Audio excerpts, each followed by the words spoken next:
I think it's a great way to highlight the contribution of the Chinese communities, especially the first Chinese immigrants in Canada. Montreal's Chinatown has officially been recognized as the city's first neighborhood designated as a heritage site.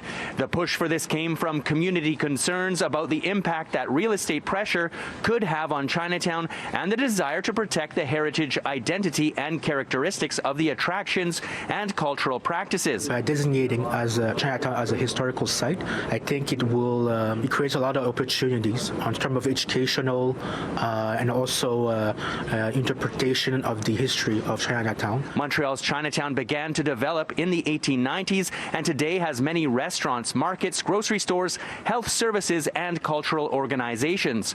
Montreal Mayor Valérie Plante says this new status was part of a global strategy to promote the sector's history and recognize the contribution of the Asian community. I think more school and more people come here, so the Chinatown will have a good business. I'm just hoping that the designation of Chinatown Heritage Site is more than just like for the aesthetics, and it's more than just for Chinatown as being a tourist attraction. Last year, the Quebec government designated Chinatown as a provincial heritage site, protecting 9 buildings from major alterations or demolition.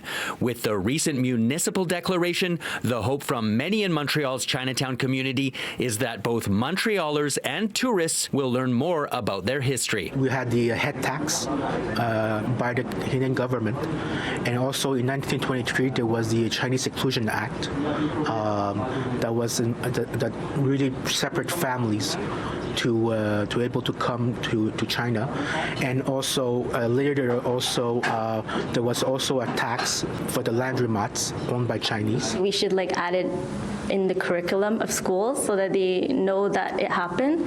At one point in Montreal and Quebec, there was the exclusionary laws that banned Chinese immigration for many years. So I think it's not something that we can just forget about. I think in this case, it is definitely a first step to many that the city at least recognizes the Chinatown as a heritage site. Now I'd like to see this information being propagated and being basically educated everywhere as well. In Montreal, Gareth Maddock-Jones, City News.